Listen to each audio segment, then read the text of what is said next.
The rope burns on her wrists had turned black in the desert heat.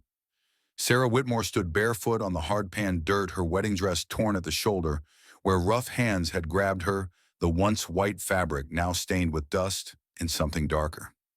Three men lounged against their wagon like vultures, their faces carved from the same bitter stone that jutted from the canyon walls behind them. The oldest, Jeremiah Grayson, worked tobacco between his yellowed teeth and spat a brown stream into the alkali dust. "She's chattel now, McCready," he drawled, not bothering to look at the mounted figure who had appeared on the ridge above them. "Husband's debts pass to kin, and kin decides her worth." The horseman's shadow fell long across the narrow valley floor. His gelding's hooves struck stone as he descended each step, deliberate as a judge's gavel. When he reached level ground, the animal's breathing was the only sound cutting through the afternoon stillness. Thomas McCready swung down from leather that creaked with years of honest work. His movements carried no haste, no wasted motion. He untied the heavy wool blanket rolled behind his cantle, the fabric still holding the scent of mountain pine and wood smoke from his cabin hearth. "Step away from her," he said. The words dropped like stones into still water. Jeremiah's hand drifted toward the pistol at his hip, but something in McCready's stance, the way he stood planted like an oak that had weathered 40 winters of mountain storms, made him hesitate. "You got no call here, McCready. Law's on our side." Thomas walked past them as if they were fence posts, approaching Sarah with the same quiet care he used gentling spooked horses. When he wrapped the blanket around her trembling shoulders, his knuckles showed white scars from a lifetime of hard choices and harder work. "Law's one thing," he said without turning. "Right's another. Get off my land." Behind him, Sarah felt the wool's warmth seep through her torn dress, felt something she'd forgotten existed. The simple gift of human decency offered without price or condition. Her bare feet found purchase in the stirrups as he lifted her onto his horse, his hands steady and sure. The Graysons watched them ride toward the western hills, their curses swallowed by wind that carried the promise of distant rain. In the gathering dusk, a nighthawk's cry echoed off canyon walls wild and free. The cabin crouched against the hillside like something grown from the earth itself, its weathered logs the color of old bone. Sarah sat before the stone hearth, her fingers working through tangles in her dark hair, while Thomas moved about the single room with practiced efficiency. He placed cornbread and beans on the rough-hewn table, the tin plates catching firelight. "Room and back is yours," he said, nodding toward a door she hadn't noticed. "My mother's things are in the chest. Take what fits." She found a blue calico dress, faded but clean, that hung loose on her thin frame. When she emerged, he was oiling the action of his rifle with methodical strokes. The metallic clicks filled spaces where conversation might have lived. They ate without words, but she watched him. The way he cut his meat with the same precision he'd shown wrapping the blanket around her shoulders, how his gray eyes tracked the window, even while he chewed. This was a man who'd learned to read danger in shifting shadows and changing wind. Days fell into rhythm. Thomas left before dawn, returning with dust on his clothes and calluses deepening on his palms. Sarah swept floors, tended the small garden. Behind the cabin, mended tiers in his work shirts with careful stitches. She discovered mint growing wild by the creek and began brewing tea that steamed fragrant in chipped ceramic cups. One morning, she found him struggling with a fence post that had rotted through. Without speaking, she held the new timber steady while he drove nails with sure hammer blows. Her hands, once soft from town living, began to match the country's demands. "You don't talk much," she said during their shared noon meal. Thomas paused, a forkful of beans halfway to his mouth. "Never saw the need for words that don't change anything." "What would change things?" He set down his fork, studying her face in the cabin's dim light. "Truth, I reckon. But truth's got teeth." That evening, she told him about Marcus, her husband who died coughing blood into his pillow while she held his fevered hand. How the Graysons had come calling 3 days after the funeral, producing papers that claimed the farm, the livestock, everything down to the wedding ring on her finger. "They said I was property now," she whispered, staring into the fire's dancing heart. "Said a childless widow had no rights worth honoring." Thomas's jaw worked like he was chewing something bitter. Outside, coyotes began their nightly chorus, wild voices rising and falling with the desert wind. The rider appeared on the eastern ridge just after sunrise, a black speck against the salmon-colored sky. Sarah spotted him from the garden where she was pulling weeds, her hands freezing around a handful of wild oats. The figure sat motionless for nearly an hour before vanishing back over the ridgeline. When Thomas returned from checking his cattle, she told him what she'd seen. He nodded grimly and spent the afternoon cleaning his Winchester, each piece laid out on an oil-stained cloth like surgical instruments. "They won't let it rest," Sarah said, her voice tight with old fear. "No," Thomas agreed. "Men like that, they can't abide being told no by their betters." 3 days later, the watcher returned closer this time. Close enough for Sarah to make out the glint of brass buttons on a coat she recognized. Deputy Coleman Grayson, Jeremiah's youngest son, the one with mean eyes and quick fists. That night, a yearling calf was found dead in the north pasture, its throat opened to the stars. No predator had made those cuts. They were too clean, too deliberate. A message written in blood in moonlight. Thomas buried the calf without ceremony while Sarah watched from the cabin's single window. When he came inside, his hands still dark with earth, she was waiting with hot coffee and questions. "How long before they come? Soon."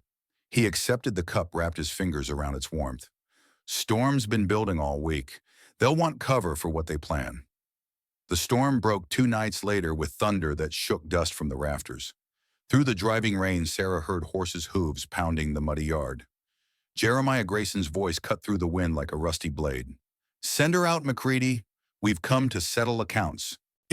Thomas stood in the doorway, water streaming from the brim of his hat. Behind him, Sarah pressed herself against the log wall, her heart hammering against her ribs. "Nothing to settle," Thomas called back. "Ride on. Law says different. That woman's got debts to pay." Lightning split the sky, illuminating 3 mounted figures through the rain's silver curtain. Coleman sat his horse with a coiled rope in his hands, already fashioning a noose. "Your law," Thomas said, stepping onto the porch, "ends where my property begins." The first shot came from Coleman, wild and high-splintering wood near Thomas's head. The second came from Thomas's Winchester, precise and final. Coleman toppled backward from his saddle, the rope falling from nerveless fingers into the mud. Jeremiah's scream of rage was lost in another thunderclap. He spurred his horse forward, drawing iron, but Thomas was already moving. The older man's shot went wide as the cabin's solid logs erupted in splinters around him. Sarah found herself outside without remembering how she'd gotten there, rain plastering her hair to her skull. She saw Thomas dive sideways as bullets chewed the ground. Where he'd been standing, saw him roll and come up firing. The third Grayson, she couldn't remember his name, wheeled his mount in panic, trying to flee. His horse slipped in the mud, went down hard. The man's legs snapped like kindling under half a ton of falling horseflesh. When the shooting stopped, only the rain remained, washing blood into the earth that had seen too much of it already. Jeremiah Grayson lay face down in the yard, his coat dark with more than water. His surviving son crawled through the mud, dragging his shattered leg, whimpering like a kicked dog. Thomas stood over him, the Winchester's muzzle trained on the man's head. "Please," the Grayson begged, "don't kill me. I got a wife, children." "So did she," Thomas said quietly, "before you and yours decided otherwise." Sarah stepped between them, rain streaming down her face. "No more killing. It's finished." Thomas looked at her for a long moment, something unreadable in his gray eyes. Then he lowered the rifle. "Get him off my land," he said, "and if I see any of you again, I won't be so merciful." Spring came early that year, painting the valley in shades of green Sarah had never noticed before. The garden flourished under her careful tending, producing beans and squash and tomatoes that glowed like red lanterns in the afternoon sun. Thomas built a new fence around the expanded plot, his movements unhurried as he set each post with characteristic precision. Sarah worked beside him, holding boards steady while he drove nails, their shadows falling together across the fresh-turned earth. They'd spoken little of that night when rain and gunpowder had settled old debts.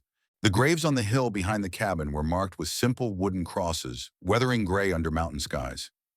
Justice had been served, but neither took pleasure in its cost. "You could leave," Thomas said one evening, as they sat on the porch watching stars emerge in the deepening dusk. "Nothing holding you here now." Sarah considered his words, rolling them around like stones in her palm. "Where would I go? Town, maybe. Find work, make a new start." She looked at him, then this quiet man who'd stood between her and the world's cruelty. And leave you alone up here. Thomas's mouth quirked in what might have been a smile. Been alone most of my life. Got used to it. Well, Sarah said, smoothing her skirt over her knees, maybe it's time you got unused to it. They were married that autumn by a traveling preacher who blessed their union under cottonwoods that had turned gold as Spanish coins. Sarah wore her mother's wedding dress carefully mended and altered to fit. Thomas stood beside her in his best coat, his hair slicked back with pomade that smelled of bay rum and hope. The cabin filled with different sounds after that. Sarah's humming as she kneaded bread, the rustle of her skirts on wooden floors, quiet conversations by firelight that lasted deep into the night. Thomas built an addition that sprang 2 new rooms that transformed their bachelor's quarters into something resembling a proper home. On a morning when the mountains were crowned with snow and the valley lay green and peaceful before them, Sarah found Thomas on the porch drinking coffee from a cup she'd mended with patient care. The cracks still showed fine lines that caught the light, but it held water just fine.